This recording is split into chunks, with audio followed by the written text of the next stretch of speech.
নমস্কার, দেখছেন বাংলা জনতা এক্সপ্রেস নিয়ে আপনাদের সঙ্গে রয়েছি আমি সুব্রজিৎ। একাধিক বিষয় নিয়ে রাজ্যের মুখ্যমন্ত্রী মমতা বন্দ্যোপাধ্যায় বলছেন যে কেন্দ্র নাকি টাকা দিচ্ছে না, 3 বছর ধরে 100 দিনের টাকা দেয়নি কেন্দ্রের সরকার। অপরদিকে দাঁড়িয়ে গতকাল যখন এলেন রাজ্যে, মুখ্যমন্ত্রীর থেকে শুরু করে একাধিক জায়গায় একাধিক মানুষকে নিয়ে মোটামুটি তৃণমূল কংগ্রেস যারা করেন তাদের প্রত্যেকের বিরুদ্ধে তোপ দেখলেন কে? দেশের প্রধানমন্ত্রী নরেন্দ্র মোদী। বারংবার বললেন কেন্দ্রের তরফ থেকে টাকা পাঠানো হচ্ছে, হিসাব চাওয়া হচ্ছে, রাজ্য সরকার নাকি হিসাব দিতে পারে না, যার কারণে নাকি কেন্দ্রীয় সরকার আর টাকা দিতে পারছে না। রাজ্যকে টাকা দেওয়া হলো, একদম বরাদ্দ কাজ নাকি হচ্ছে না। কে বলছেন? নরেন্দ্র মোদী বলছেন। অপরদিকে দাঁড়িয়ে রাজ্যের মুখ্যমন্ত্রী মমতা বন্দ্যোপাধ্যায় বলছেন সিএ নিয়েও, তিনি বলছেন সিএতে নাম লেখালে আপনার নাম এনআরসিতেও চলে যাবে, অপরদিকে দাঁড়িয়ে আপনি একজন বিদেশ অনুপ্রবেশকারী হয়ে যাবেন। অপরদিকে নরেন্দ্র মোদী সরকার বলছে যেটা করা উচিত আপনি সেটা করুন, কারণ কেন্দ্রীয় স্বরাষ্ট্র প্রতিমন্ত্রী শান্তনু ঠাকুর তিনি বলছেন যারা তৃণমূল কংগ্রেস করেন তারা হয়তো ইচ্ছা করেই এখন ভোটের আগে মানুষকে বিভ্রান্ত করার জন্য এরকম ধরনের কথাবার্তা বলছে। সত্যি তাই বলছে? এ নিয়ে জনগণের মনে যাচ্ছে একাধিক প্রশ্ন, তারা প্রশ্ন করতে ভয় পায়। তাদের হয়ে প্রশ্ন করবো আমি এনাদের প্রত্যেককে। তার কাছে পরিচয় করা হয়, আমাদের সঙ্গে রয়েছেন কৌশিক মাঝি, তৃণমূল কংগ্রেসের যুব নেতা, আমাদের সঙ্গে রয়েছেন আজকে দিদি। আমি আসবো এরপরে অর্পণের কাছে। অর্পণ বন্দ্যোপাধ্যায় রয়েছেন তৃণমূল কংগ্রেসের তরফে, আমাদের সঙ্গেই রয়েছেন ইতিমধ্যেই স্বরূপ চট্টোপাধ্যায়। একটু বুলবুলি দিকে দিয়ে আমি গতকাল শুরু করেছিলাম, বারংবার আমরা বিজেপিকে দিয়ে শুরু করতে একটু বেশি ভালোবাসি, রুবি দিকে দিয়ে আজ শুরু করি। রুবিদি বুলবুলি দি গতকাল আমার শোতে এসেছিলেন এবং তিনি বারংবার বলেছেন যে কেন্দ্রীয় সরকার নাকি একদম ঠিক কাজ করছে। এবং শুধুমাত্র বুলবুলি দি না, স্বরূপদাও বারংবার শোতে বলেছেন, আপনিও বারংবার বলেছেন যে কেন্দ্রীয় সরকার এখন ভোটের আগে যেভাবে এখন বিভিন্ন বিষয় নিয়ে এগোতে চাইছে, সেখান থেকে দাঁড়িয়ে রাজ্যের মুখ্যমন্ত্রী বারংবার মানুষকে বিভ্রান্ত করার চেষ্টা করছে। আপনাদের প্রত্যেকের কথাই এক, কিন্তু কোথাও গিয়ে মনে হচ্ছে না জনগণ একটু ভিন্ন সুরে বক্তব্য রাখতে পারে?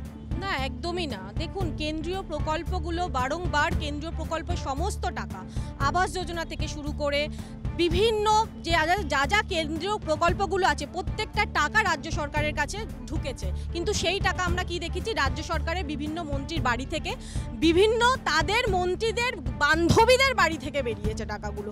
এই টাকাগুলো তো জনগণের টাকা, এই জনগণের টাকা এরা কেন নিজেদের কাছে রাখবে?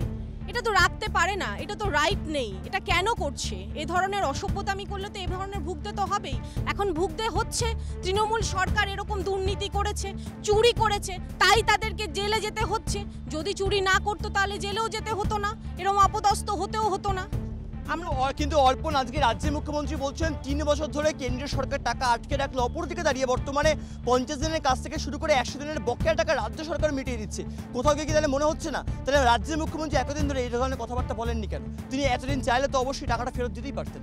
রাজ্যের মুখ্যমন্ত্রীর দায়িত্ব নয় ফিরিয়ে দেওয়াটা, হঠাৎ করে ভোটের আগে না, ভোটের আগে তো নয়। ভোট তখনও যখন দেওয়া হয়েছে, যখন দেওয়ার কথা ঘোষণা করা হয়েছে, তখন ভোট ঘোষণা হয়নি।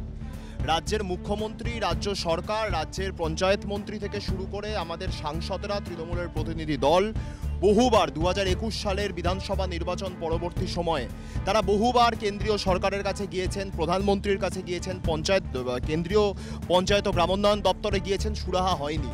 তারপরে এসে রাজ্যের মুখ্যমন্ত্রী ঘোষণা করেছেন যে রাজ্য সরকার এই টাকা সাধারণ মানুষকে দেবে, তাদের অধিকারের টাকা, এটা তাদের অধিকারের টাকা, এটা কেন্দ্রীয় সরকারের দেবার কথা তারা দেয়নি।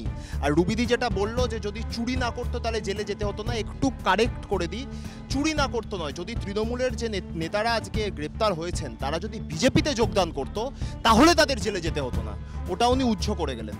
কিন্তু স্বরূপদা, আজকে রাজ্যের মুখ্যমন্ত্রী মমতা বন্দ্যোপাধ্যায় যখন উত্তরবঙ্গ সফরে গেলেন তিনি বলছেন আমার মুখটা আপনি মনে রাখুন এবং আমার মুখ দেখে আপনি ভোট দিন। তাহলে কোথাও গিয়ে তাহলে মনে হচ্ছে না যেখানে বারংবার নরেন্দ্র মোদী সরকার বলে কোথাও গিয়ে নাকি এক দেশ এক নির্বাচন বা এক দল, তাহলে রাজ্যের মুখ্যমন্ত্রী তাহলে কোথাও গিয়ে সেই বিষয়টা কি পাথর করে বর্তমানে এগোতে চাইছে স্বরূপদা? দেখুন, প্রথম কথা হচ্ছে একটা জিনিস খুব ভালোভাবে মনে রাখুন, এই যে টাকা দিচ্ছে না, হিসেব না দিলে, ইউটিলাইজেশন সার্টিফিকেট না দিলে টাকা দেওয়া হবে না।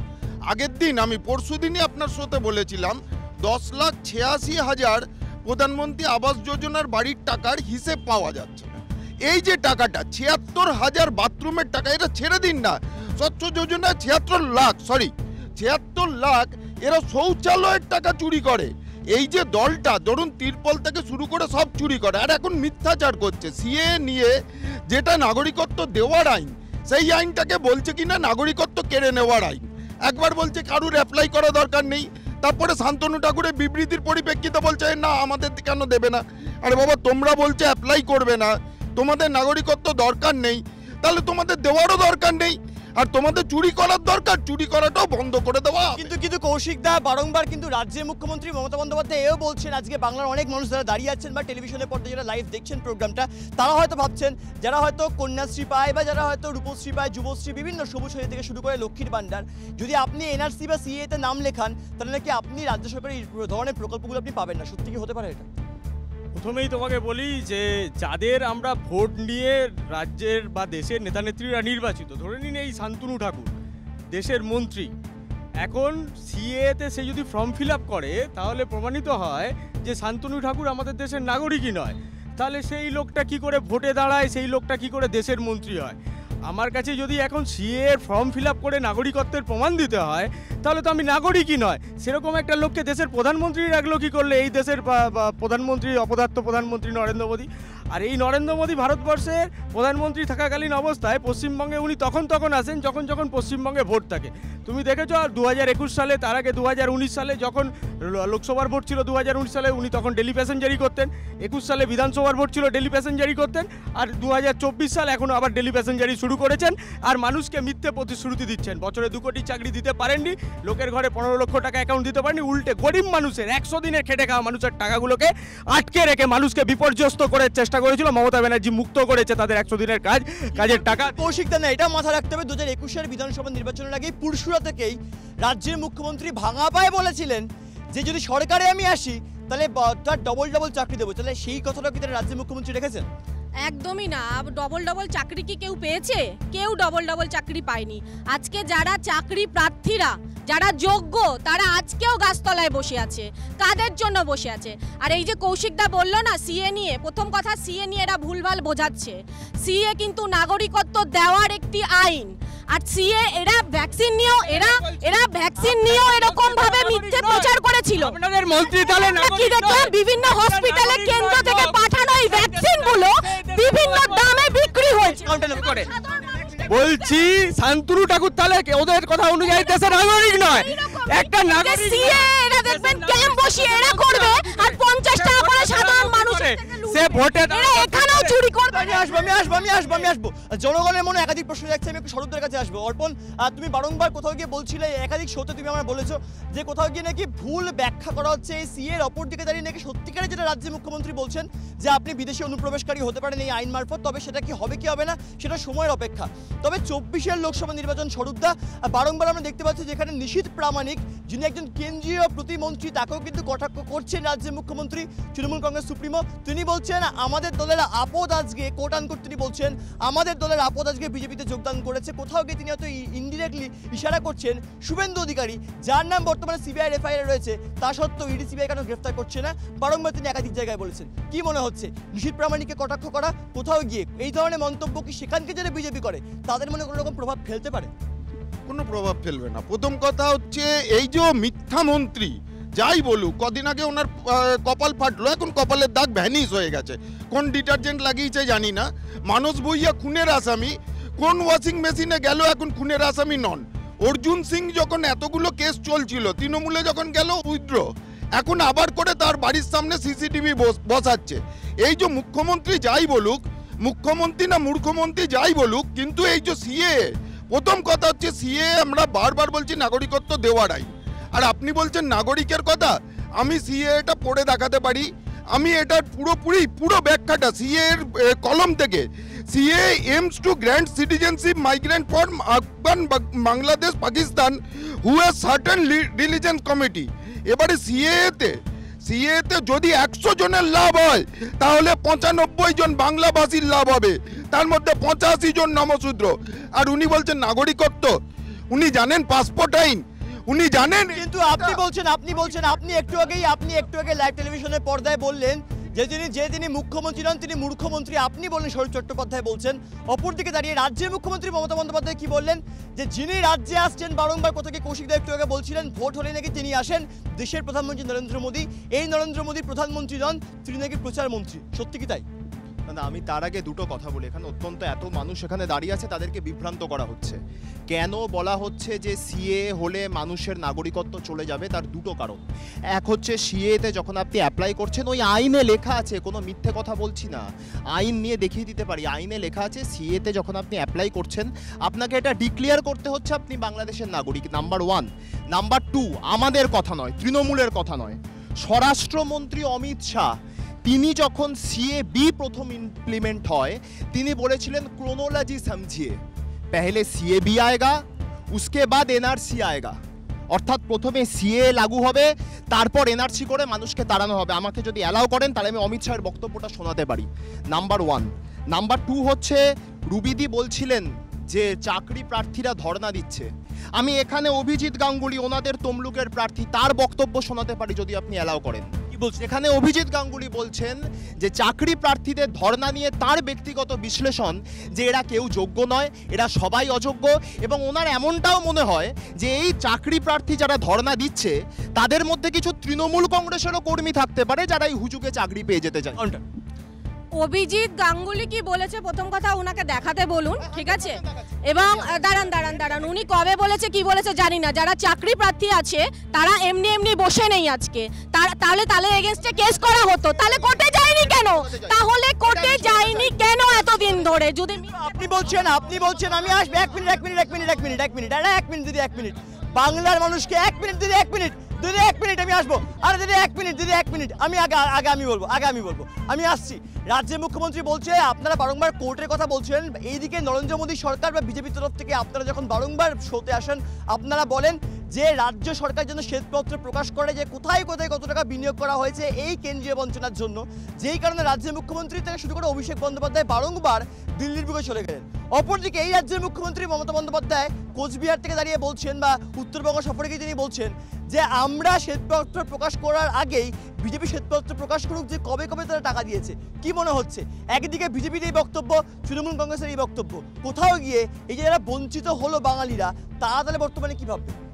দেখুন, প্রথম কথা আমি আপনার সাথে এর আগে কয়েক মাস আগেই বলেছিলাম, এখন যে রেভিনিউ আর্নিং পশ্চিমবঙ্গ সরকারের তার 60% সেন্ট্রাল গ্র্যান্ট থেকে আসছে, 60%। তারপরেও 14,000 কোটি 15,000 কোটি টাকা যে ডেফিসিট হচ্ছে সেটাও সেন্ট্রাল গভর্নমেন্টকে দিতে হচ্ছে। এটা শ্বেতপত্র, আমি চ্যালেঞ্জ করে বলুন, এটা শ্বেতপত্র প্রকাশ করুন আপনারা, আপনি আপনাদের বাজেটের করুন, এটার শ্বেতপত্র আমাকে শেষ করতে দিন, আপনার কথা আমি ঢুকিনি। বাজেটে পশ্চিমবঙ্গ সরকারের বাজেটে আর্নিং দেখুন, যেটা 2011 সালে 50% ছিল 60% হয়েছে। এরা 2,24,000 কোটি টাকার হিসেব দেয়নি, সেটা গ্রামোন্নয়ন দপ্তর থেকে দিয়ে দেওয়া হয়েছে। কোথায় টাকা? আমি আসবো। কৌশিকদা বারংবার এই নিশীথ প্রামাণিককে নিয়ে একাধিক কথাবার্তা সামনে আসছে, অপরদিকে দাঁড়িয়ে কোথাও গিয়ে সেনাবাহিনীর নারায়ণী রেজিমেন্ট তৈরি করার কথা বলেছিলেন এই নিশীথ প্রামাণিক একাধিক বিতর্কিত মন্তব্যে সামিল হয়েছিলেন 2021 বিধানসভা নির্বাচনের আগে, যেটা আমরা দেখতে পাই।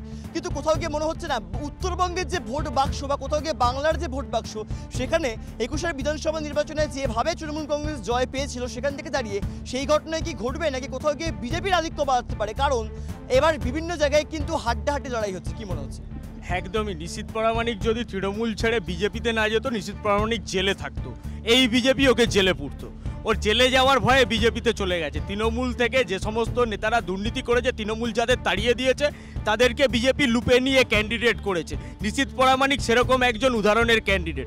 আর তোমায় বলে দিই, 2021 সালে উত্তরবঙ্গে বিজেপি 2019 সালে যে রেজাল্ট করেছিল সেটা কিন্তু 21 সালে ধরে রাখতে পারেনি, এবং 2024 সালের নির্বাচন সারা দেশের মানুষ দেখেছে যে এই 10 বছরে দেশের বেকারত্ব যেভাবে চরম সীমায় পৌঁছে গেছে এবং বাংলার মানুষকে যেভাবে কেন্দ্রীয় সরকার বঞ্চিত করেছে, তার জবাব এই 2024 সালের নির্বাচনে বিজেপিকে দিয়ে দেবে বাংলার মানুষ, সে উত্তরবঙ্গের মানুষ হোক আর দক্ষিণবঙ্গের মানুষ হোক। উত্তরবঙ্গে আমি বেশি করে জোর দেবো, কারণ রাজ্যের মুখ্যমন্ত্রী বর্তমানে উত্তরবঙ্গ সফরেই রয়েছেন। তিনি বারংবার বলছেন যদি আমরা ভুলে না যাই, এখানে 4 জনকে উদ্দেশ্য করেই বলছি, দাদা দিদি যারা দাঁড়িয়ে আছেন, কোচবিহারের শীতলকুচি আমরা কিন্তু ভুলে যাইনি 2021 সালেই, যেখানে কিন্তু 5 জনের মৃত্যু হয়েছিল। অপরদিকে দাঁড়িয়ে কিন্তু বারংবার রাজ্যের মুখ্যমন্ত্রী বলছেন যার নির্দেশে রুবিদি সেই গুলি করা হয়েছিল, তিনি বর্তমানে বিজেপির তরফ থেকে বীরভূমে তিনি প্রার্থী হয়ে দাঁড়িয়েছেন। কি বলবেন এই বক্তব্য? দেখুন, এইসব ফালতু কথাবার্তা, ওখানে প্রার্থী আমাদের ছিলেন না, একদম একদম বাজে কথাবার্তা। শীতলকুচি এরকম প্রত্যেকটা জায়গায় এরা সন্ত্রাস করে ভোট দেয়। আপনারা জানেন ভোট মানে যখন ভোট হয় তখন ভোট কেন্দ্রের মধ্যে এরা কিরকম অসভ্যতামি করে, আর্মস নিয়ে ঢুকে যায়। আমি নিজে জানি, আমি নিজে 113 নম্বর ওয়ার্ডের ক্যান্ডিডেট ছিলাম। আমার ইলেকশনের সময় চাকদা স্কুলের মধ্যে আর্মস নিয়ে ঢুকে গিয়ে আমার যে ইলেকশন এজেন্ট ছিল তাকে অবধি থ্রেটনিং করে বাইরে বার করে দেওয়া হয়েছে। এরকম শীতলকুচির জায়গায় জায়গায় প্রমাণ আছে আপনার কাছে?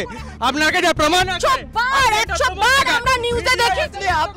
আপনি বলছেন, আপনি এক কথা বলছেন, স্বরূপদা বিজেপির একজন মুখপাত্র এই কথা বলছে। অপরদিকে স্বরূপদা ওন্দার বিজেপি বিধায়ক, তিনি বলছেন বুথের ভেতরে কেন্দ্রীয় বাহিনী দিয়ে ভোট হবে, বুথের বাইরে বিজেপির বাহিনী দিয়ে ভোট হবে। ওন্দার বিজেপি বিধায়ক বলছেন একদম অন ক্যামেরা। কি বলবেন দাদা এই বিষয়ে? না, প্রথমে আমি একটা কৌশিকের কথাকে ক্ল্যারিফিকেশন দিই। ওনাদের 5টা এবারে লোকসভায় 5টা প্রার্থী যেগুলো কিনা বিজেপি থেকে এসছে, মানে বিজেপির এটো কাটা উচ্ছিষ্ট এরা খুব ভালো গ্রহণ করতে পারে। আর দলটাই তো একটা উচ্ছিষ্ট দল, কংগ্রেসের এটো খাওয়া দল। কংগ্রেস থেকে ভেঙে মমতা ব্যানার্জির ইতিহাস যদি দেখেন, এতবার শিবির বদলানো ভারতবর্ষের কোনো প্রথম সারির নেতা করেননি, নীতিশ কুমার আর মমতা ব্যানার্জি ছাড়া। আমি অন ক্যামেরা বলছি। আর তারপরে আসছে কি, এই যে মুখ দেখে আপনি প্রথমে শুরু করেছিলেন যে মুখ দেখে ভোট, মমতা ব্যানার্জির মুখ দেখে। মমতা ব্যানার্জি 294টা কেন্দ্রে প্রার্থী, 42টা লোকসভা কেন্দ্রে প্রার্থী, কিন্তু কেউ চুরি করে ধরা পড়লে তখন মমতা ব্যানার্জি দায়ী নয় কেন? দায়িত্বটা মমতা ব্যানার্জিকে নিতে হবে। বিষয় হচ্ছে উনি মমতা বন্দ্যোপাধ্যায়ের মুখ দেখে ভোটের কথা বলছেন, তো ওনারাই তো বলেন মোদী সরকার, নরেন্দ্র মোদীর মুখ দেখে ভোটের কথা তো ওনারাই বলেন। ফলে এটা নতুন কিছু নয়। আমি এই বিষয়ে আপনার সময় বলিনি। ইলেকটোরাল বন্ড আর পিএম কেয়ার ফান্ড হচ্ছে স্বাধীনতা পরবর্তী ভারতবর্ষের সবচেয়ে বড় দুর্নীতি। এই যে বললেন সবচেয়ে বড় দুর্নীতি। ফলে এই বিষয়টা নিয়ে নতুন করে যাচ্ছি না। সবচেয়ে বেশি পেয়েছে বিজেপি। এখানে লিস্ট আছে দাদা। কেন মিথ্যাচার করছেন? বিজেপি কি দাদা? এক মিনিট স্বরূপদা 1 মিনিট। আপনি কি ক্লারিফিকেশন দেবেন? বিজেপি তাহলে উপরে নেই? বিজেপি তো আছে উপরে। ক্লারিফিকেশনটা দিতে দিন। তৃণমূলের কটা এমপি? 22টা এমপি। আরে টাকা কত? না বেশি কে টাকা পেয়েছে? আরে টাকাটা 1610 প্রতি এমপি 71। এসব হিসাব বাদ। বিজেপিতে আরে আপনাদের দল 1 মিনিট। দাদা জাগো বাংলাটা নয়, বাংলা জাগো বাংলা আপনি জেনে আসুন। আপনি ন্যূনতম জানেন না। আরে দাদা আপনি ন্যূনতম জানেন না। আপনি জানেন না দাদা 1 মিনিট আমি আসবো। সর্বশেষ আমি ল্যাপে আসবো। কৌশিকদা বারংবার বাংলার বুকে দুর্নীতি শুধুমাত্র হয়নি, দেশের বুকে একাধিক দুর্নীতি হয়েছে। আমি সেই বিষয়ে যাচ্ছি না, কিন্তু জনগণকে এরকমভাবে বারংবার ভাওতাবাজি দিয়ে কথাবার্তা বলার তো কোনো প্রয়োজন নেই। কারণ ভোটের সময় তাদের থেকে ভোটটা লুটে নিয়ে পরবর্তী ক্ষেত্রে যখন ভোটটা চলে যায় তাদেরকে আবার দূরে সরিয়ে রাখার কোনো মানে হয় না। রাজ্যের মুখ্যমন্ত্রী এক আশ্বাস দিচ্ছেন, নরেন্দ্র মোদী এক আশ্বাস দিচ্ছেন। কি মনে হচ্ছে বাংলার মানুষজন কার দিকে ভরসা রাখবেন? তৃণমূল কংগ্রেস মানুষের কাছে ভোট ভিক্ষা চায় না, ভোট ঋণ চায়। আর ভোট ঋণ যখন চায়, মানুষ যখন জেতায়, তৃণমূল তাদেরকে সুদে আসলে ফেরত করে। মমতা ব্যানার্জি ভোটের আগে 2021-এর ভোটের আগে বলেছিল যে মমতা ব্যানার্জি ভোটে জিতলে 700 সাথী সবার হবে, লক্ষ্মীর ভান্ডার সবাই পাবে, এবং সেটা করে দেখিয়েছেন। আর নরেন্দ্র মোদী বলেছিল কি বছরে 2 কোটি চাকরি হবে, 15 লাখ মানুষের ঘরে পকেটে যাবে, কেউ পায়নি। তো সুতরাং এটাই হলো ব্যাপার তৃণমূলের সঙ্গে বিজেপির পার্থক্য। আমি আসবো। আর রুবিদি 2013 সালের 7ই নভেম্বর ছত্তিশগড়ের কানকের সেখানে একটি র্যালিতে নরেন্দ্র মোদী বলেছিলেন যে বিদেশ থেকে বিভিন্ন কালো টাকা উদ্ধার করে দেশে আনবেন এবং 15 লক্ষ থেকে 20 লক্ষ টাকা করে নাকি প্রত্যেকের অ্যাকাউন্টে ঢুকে যেতে পারে, তিনি এমনটা বলেছিলেন। অপরদিকে তো 2 কোটি বেকারের চাকরি। আমি রোজই শোতে বলি আর বলছি না। কি মনে হচ্ছে একটাও 2024 সালে যদি আবার নরেন্দ্র মোদী দিল্লির মস্তদে বসেন, একটাও কি পূরণ হবে? এই কালো টাকা যখন ফেরত আসবে তখন সেটা নিশ্চয়ই হবে। 10 বছর আমি একটা কথা বলি, 10 বছর তৃণমূল 10 বছর আসবে, অনেক কাজ 10 বলতে দিন। আরে একটা বছর তো আচ্ছা আমি ধরলাম 5 বছর লাগলো, 10 বছর যদি 10 বছর যদি মমতা বন্দ্যোপাধ্যায় বলতো মানতেন তো? শুনুন, মমতা বন্দ্যোপাধ্যায় 2021-এর আগেও সবাইকে বলেছিল ডবল চাকরি দেব, এবং 1 মিনিট এবং 26,000 কলকারখানা আজকের দিনে পশ্চিমবঙ্গে বন্ধ হয়ে গেছে। ছেলেরা বেকার হয়ে বসে আছে। আজকে কার বাড়িতে চাকরি আছে? চাকরি প্রার্থীরা রাস্তায় বসে আছে। আর নরেন্দ্র মোদী যা প্রতিশ্রুতি দিয়েছিল প্রত্যেকটা কমপ্লিট করেছে। রাজ্য সরকারও না 1 মিনিট আরে লোককে বোকা বানাবেন না। জনগণকে বোকা বানাবেন না। রাজ্য সরকার চাকরি দেয়নি, কেন্দ্রীয় সরকার চাকরি দেয়নি, কোনো সরকার চাকরি দিচ্ছে না দিদি, কোনো সরকার চাকরি দিচ্ছে না। আমি আসবো এই বিষয়ে। না না, আমরা শুধু একটাই কথা বলি, আমি আবারও বলছি, চাকরি প্রার্থী নিয়ে ওনাদের তমলুকের প্রার্থী প্রাক্তন বিচারপতি অভিজিৎ গাঙ্গুলি বলেছেন যারা ধর্ণা দিচ্ছে তারা অযোগ্য, নাম্বার 1। নাম্বার 2, নির্বাচনের রেজাল্ট কি হবে, আমি এরপর যদি উনি চাকরি প্রার্থী নিয়ে আরেকটা কথা বলেন আমি অভিজিৎ গাঙ্গুলির অডিওটা শোনাতে বাধ্য হব। আমার বক্তব্য হচ্ছে এরপর নির্বাচনের ফলাফল কি হবে, আমরা গণৎকার নই, আমরা গণনা করছি না, সাধারণ মানুষ। স্বরূপদা, দেখুন, প্রথম কথা বলছি যে যেসব প্রতিশ্রুতি দেওয়া হয় এনাদের তরফ থেকে, এই ডবল চাকরি ডবল চুরি হতে দেখেছি আমরা। আর এই যে টাকা আপনি উনি খুব দর্পের সঙ্গে বললো লক্ষ্মীর ভান্ডার প্রত্যেকে পেয়েছে। আমি এর আগেরও আপনার সাথে চ্যালেঞ্জ দিয়েছি, আমার বাড়িতে কেউ পায়নি, আমার পাড়াতে অন্তত 200টা। আরে দিলীপ ঘোষের পরিবার, তুমি কোভিডের ভ্যাকসিন মোদিজি নিয়েছো, তুমি তোমার শরীরে স্বাস্থ্যসাথী দিলীপ মমতা ব্যানার্জির বাপের সম্পত্তিটা গরম। কার মায়ের সম্পত্তি কিন্তু জনগণ বিচার করবে না। তারা ভাববে যে আমি ভোট যখন দিচ্ছি, কারণ আর মাত্র কয়েকদিন পরেই বাংলা কেন আজকে গোটা দেশে ভোট, 7 দফায় বাংলার নির্বাচন, সেখান থেকে দাঁড়িয়ে আমি ভোট দিলাম একজনকে, তিনি কাজ করলেন না, তখন তিনি ভাববেন যে আমি ভোট দিয়ে তাহলে ভুল করলাম। তবে এই ভুলটা যেন না করতে হয়, এই নিয়ে কিন্তু জনগণের মনে একাধিক প্রশ্ন জেগেছিল, জাগছে, জাগবে। দেখাবে আগামী এপিসোডে, দেখে থাকুন বাংলা।